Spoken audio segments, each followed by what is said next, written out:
When we open up our Bibles to Acts chapter 14 verses 8 and 9, it reads there, "Now at Lystra there was a man sitting who could not use his feet. He was crippled from birth and had never walked." Verse 9, "He listened to Paul speaking, and Paul, looking intently at him and seeing that he had faith to be made well." There are two very important things there. We see that he has faith to be made well, but how did that faith get birthed? We all speak about how we need to increase our faith, but we see this man, how did he get that faith to be made well?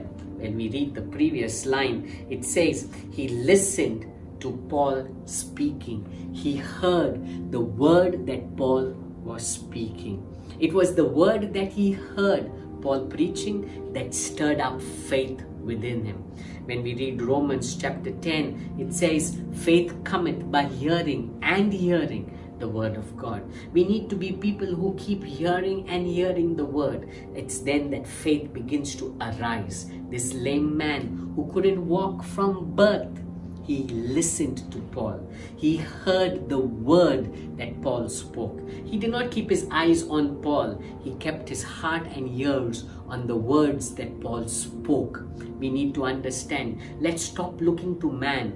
Let's listen to the word that God has for us. And what happened in verse 10, we see that Paul said in a loud voice, "Stand upright on your feet." And he sprang up and began walking. A man who never walked in his life sprang up and began walking. Why?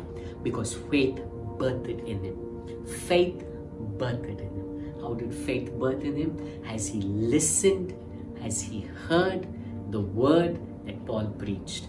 Once again, faith comes by hearing and hearing the word of God. Listen, hear the word, and you will see how faith will arise and bring forth your miracle. The divine intervention of God